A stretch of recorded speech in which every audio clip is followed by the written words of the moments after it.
Everyone in hip-hop knows there are certain cities where powerful figures expect respect the moment you arrive. For years, one name was surrounded by rumors, influence, and stories that made even the toughest rappers think twice: J. Prince.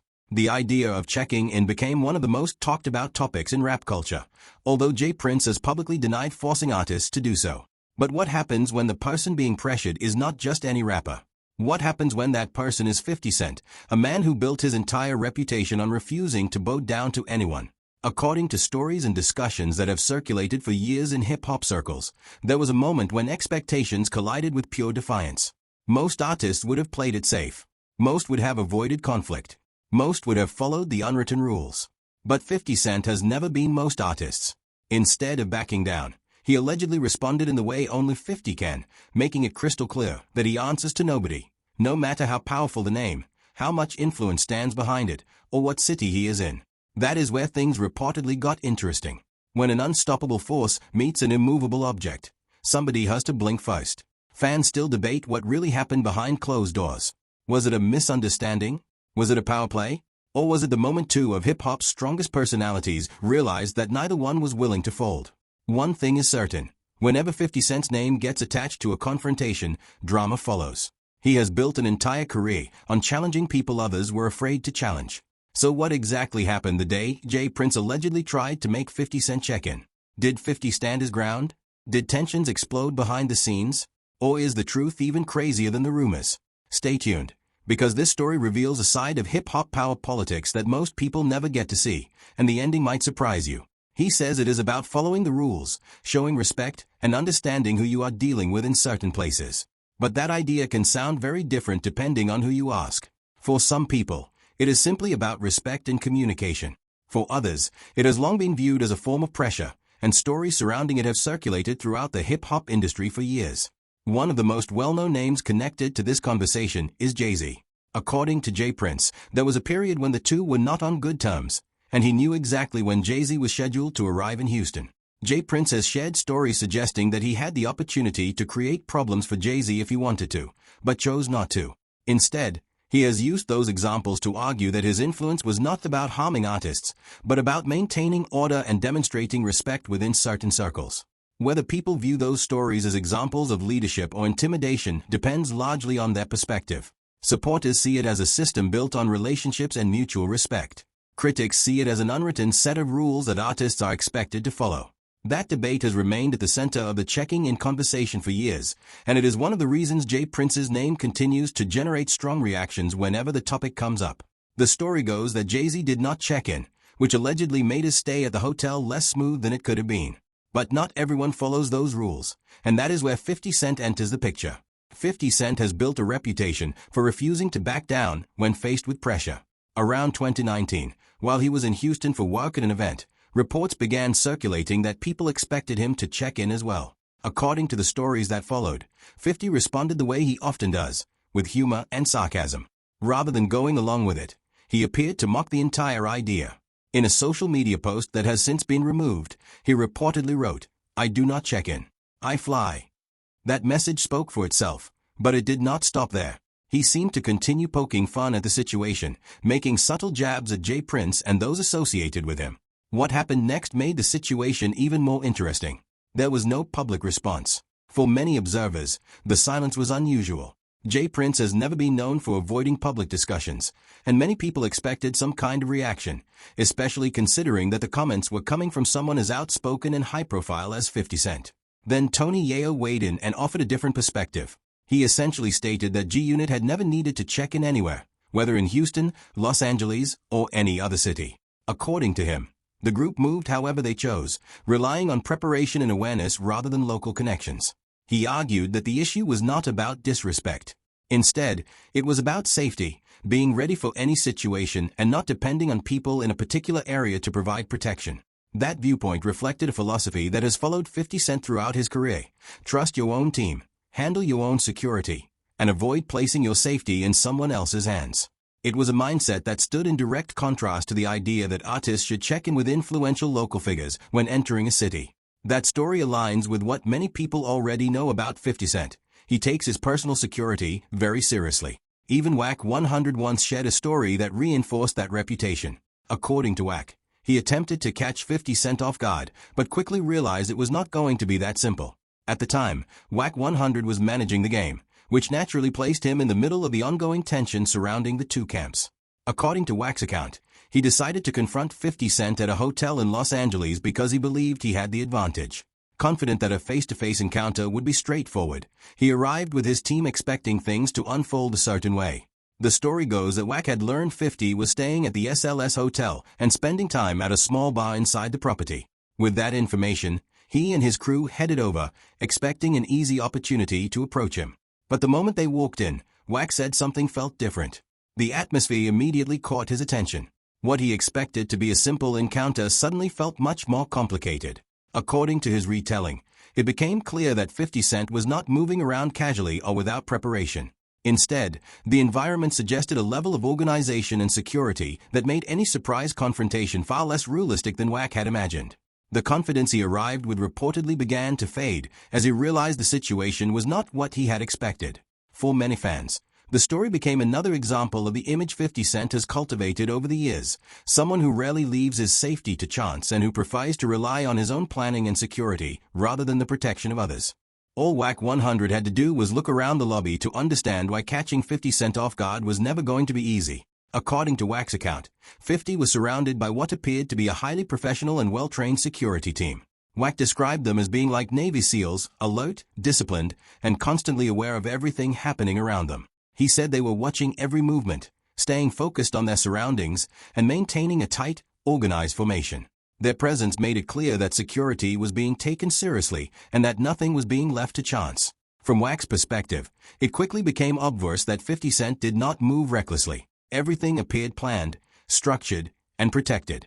The experience reinforced a reputation that has followed 50 throughout his career.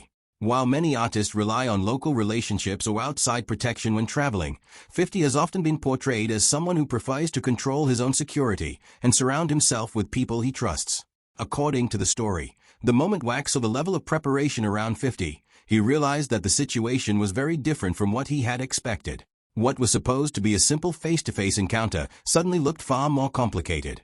Whether the story has grown over time or happened exactly as described, it has become one more example that supports his point to when explaining why 50 Cent has always projected an image of self-reliance, preparation, and a refusal to depend on anyone else for protection. This story suggests that, for 50 Cent, being prepared has always meant more than simply having strength. It is also about strategy. According to Wack 100's version of events, it almost seemed as if 50 knew what was coming before it happened. Some people have speculated that he may have had access to information about Wack's plans, allowing him to position himself in a way that turned the situation into what looked like a countermeasure rather than a surprise confrontation. Even Wack 100 suggested that it felt as though 50 had anticipated the encounter and arranged things to send a message. If the goal was to pressure him into checking in or changing how he moved, many observers would argue that the effort was unsuccessful. But 50 Cent was not the only person whose name became connected to these discussions. People often bring up NBA YoungBoy when talking about the broader debate surrounding influence, security, and street politics. In June 2020, YoungBoy's Houston home was reportedly broken into. What made the incident particularly unsettling was that it did not appear to be a random burglary. According to reports and discussions that followed, the intruders seemed unusually familiar with the property. They allegedly knew where specific items were located, understood the layout of the house, and appeared to move through it with confidence. Reports suggested they knew details such as where vehicle keys were kept and where certain personal belongings could be found. To many observers, that level of familiarity raised questions about how much information the intruders had before entering the property. The situation became even more shocking because the individuals involved reportedly recorded themselves while moving through the house.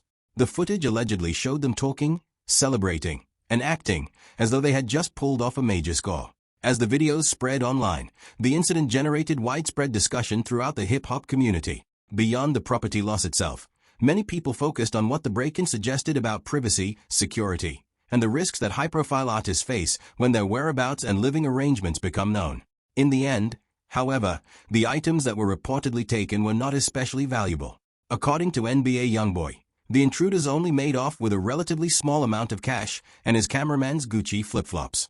While the break-in itself attracted major attention, the actual losses appeared to be minor. Then the situation took an even stranger turn. Reports and online discussions claimed that the same individuals involved in the burglary later attempted to blackmail Youngboy. They allegedly demanded $30,000 in exchange for returning the stolen property. Youngboy was not interested in negotiating. Rather than paying, he reportedly took to Instagram and sent a direct message to those involved, essentially challenging them and making it clear that he had no intention of meeting their demands. Not long afterward, the individuals behind the alleged scheme seemed to disappear from public view, and the situation appeared to be winding down. Then J. Prince entered the conversation. In a move that surprised many people, J. Prince publicly announced that he had recovered Youngboy's stolen belongings. He presented it as an effort to help resolve the situation and restore order after the incident. To some observers, it looked like an example of J. Prince using his influence and connections to recover property that law enforcement or others had not yet retrieved. To others, the development raised questions about how the items were recovered and how he became involved in the situation. Regardless of how people interpreted it, the announcement immediately shifted attention away from the burglary itself and toward J. Prince's role in the story. What had started as a break-in was now becoming a much larger conversation about influence, reputation, and power within the hip-hop community. As a result, the incident remained a major topic of discussion, with supporters praising J. Prince for helping resolve the problem, while critics questioned the circumstances surrounding his involvement. The announcement did not calm the situation. If anything, it caused even more people to question what was really happening. Many fans argued that the situation did not feel like a straightforward recovery of stolen property. Instead of viewing it as a rescue, some felt it raised even more questions about how everything had unfolded and who knew what behind the scenes. As those discussions spread online, speculation grew. Critics suggested that the situation appeared more controlled and connected than it initially seemed, while supporters maintained that J. Prince was simply using his influence to help resolve a problem. NBA Youngboy himself did not appear convinced by the public narrative. In his response, Youngboy suggested that if J. Prince genuinely wanted to help, there were more effective ways to do so than making public statements on the internet. Rather than embracing the gesture, he appeared skeptical of the situation and questioned the approach being taken. Youngboy's comments quickly gained attention because they signaled that he was not interested in publicly praising or aligning himself with J. Prince over the recovery of the items. Instead, he made it clear that he preferred to handle matters on his own terms. According to his public response, he directly told J. Prince to focus on himself and stay out of his affairs. The message was widely interpreted as a rejection of the public involvement and a sign that Youngboy did not see the situation the same way many others did. That response intensified the debate even further. What might have been viewed as a simple act of assistance instead became another flashpoint in the ongoing conversation about influence, respect, and power dynamics within the hip-hop world. That response did not sit well with J. Prince. In a public statement, he repeatedly referred to NBA Youngboy as a stupid boy, portraying himself as an elder figure who had tried to help a younger artist who, in his view, lacked respect and perspective. J. Prince argued that Youngboy was being disrespectful and short-sighted. He also claimed that Youngboy and his brother had previously been associated with Mob Ties, a group connected to J. Prince Jr. The implication was clear. According to J. Prince, there had once been a relationship between the parties, but Youngboy was now acting as though it had never existed. Youngboy, however, maintained that the tension between them began long before the burglary. Prior to June 2020, he had already spoken publicly about J. Prince and accused him of attempting to pressure artists into business arrangements that, in Youngboy's view, involved expectations about checking in or paying for freedom of movement in certain places. Youngboy did not frame it diplomatically. According to his public comments, he viewed it as a form of blackmail. As a result, when his home was later burglarized and J. Prince appeared publicly claiming to have recovered the stolen items, many observers connected the events and viewed them as part of a larger ongoing dispute rather than isolated incidents. Youngboy never publicly backed away from his position, and many people around him appeared to support his stance. Some commentators, including WAC 100, speculated that the broader conflict may have involved efforts to bring the NBA camp closer to the Mob Ties network. According to that interpretation, those efforts ultimately failed. If anything, the disagreement only intensified. Many people who follow Youngboy's career point to one of the traits that has defined his public image, a willingness to stand firm when challenged. Supporters often describe him as someone who is difficult to intimidate and unlikely to back down simply because of another person's reputation or influence. From 2021 into 2022, the controversy continued to generate discussion, speculation, and competing narratives. At one point, WAC 100 went even further by suggesting that Youngboy may have responded to the burglary situation in his own way and that those events could have had broader consequences. However, those claims were never substantiated, and no evidence was presented to support them. Despite that, the rumors continued to circulate online, with some fans attempting to connect lyrics, freestyles, and songs such as At the Industry, PT2 to the ongoing feud. Over time, the conversation expanded beyond Youngboy and began focusing more heavily on the Prince family, particularly J. Prince Jr. A narrative developed among some critics who argued that members of the family frequently seemed to be present around major controversies. These critics pointed to tragic incidents involving Takeoff and Duke the Jeweler, noting similarities in the settings that surrounded those events, including late-night gatherings, gambling activity, rising tensions, and sudden violence. Some observers highlighted the fact that J. Prince Jr. was reportedly present in connection with both situations. However, presence alone does not establish responsibility. The Prince family has consistently denied any involvement in either tragedy and has stated that their presence had nothing to do with the events that occurred. They have maintained that they played no role in the violence and should not be blamed for actions carried out by others. As the years have passed, the debate has remained deeply divided. Supporters of the Prince family view them as influential figures who have helped artists and resolved conflicts, while critics continue to question their role in various controversies. What is certain is that the discussion has become one of the most polarizing topics in modern hip-hop, fueled by competing narratives, public statements, and years of unresolved tension. However, many people remain skeptical. For them, it is not about direct involvement, it is about the pattern. When people start noticing similar situations repeatedly, they begin talking about trends. One Atlanta OG even advised artists not to get caught up in the whole checking in culture. He said that when you arrive somewhere, you should not rely on people like that for your safety. According to him, some of these OGs are not genuinely looking out for artists. Instead, he encouraged artists to bring their own security, stay aware of their surroundings, and never assume that someone else has everything under control. These fake OGs don't care about your safety, he said. Get real security. Don't just wait for a car or think somebody has you covered. Don't believe that. His argument was simple. If you make the wrong decision and depend on the wrong people, you can end up in a dangerous situation that could have been avoided. Even Wack 100 has frequently advised artists to be cautious about Houston and certain individuals, including members of the Prince family, particularly J. Prince Jr. The most recent incident involving NBA Ben 10 has only intensified the discussion. According to reports, a shooting occurred on April 8, 2026, at Confessions Restaurant and Lounge in Houston. The incident allegedly involved individuals connected to both NBA Youngboy's camp and J. Prince Jr. Reports indicate that trouble began around 11:30 p.m.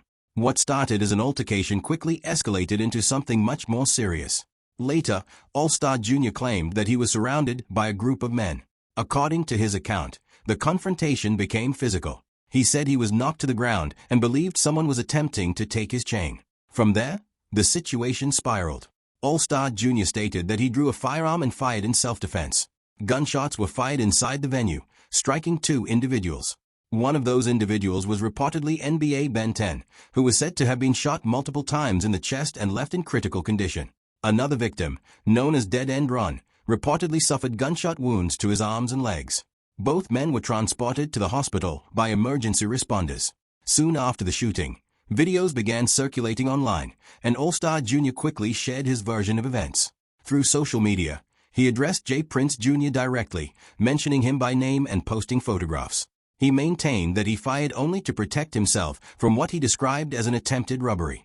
A few days later, on April 13th, he escalated matters further by releasing a song titled Expensive Wristwatch. Many listeners interpreted both the song and the accompanying images as references to the shooting. He also tagged J. Prince Jr. during the release, making the connection even more apparent. At that point, rumors and reports intensified. There were claims that investigators were examining J. Prince Jr.'s possible connection to the incident. Some sources alleged that authorities were looking into whether he had any involvement in planning the attempted chain snatching that allegedly led to the shooting. Other sources claimed that tensions had already been building before the event. Rumors circulated that J. Prince Jr. and All Star Jr. had been involved in a private dispute over a woman. According to those rumors, All Star Jr.'s child's mother had also been involved with J. Prince Jr., creating friction between the two camps. Some observers believe that the personal conflict continued to grow until it eventually contributed to what happened that night. As with previous controversies linked to his name, J. Prince Jr. denied any involvement and has continued to maintain that position. Despite those denials, many people remain unconvinced. At this stage, it is no longer just one or two isolated stories. People are connecting different events, drawing their own conclusions, and discussing them throughout the industry. Conversations are taking place on the streets, online, and within music circles. More attention is being focused on the Prince family, and the scrutiny continues to grow.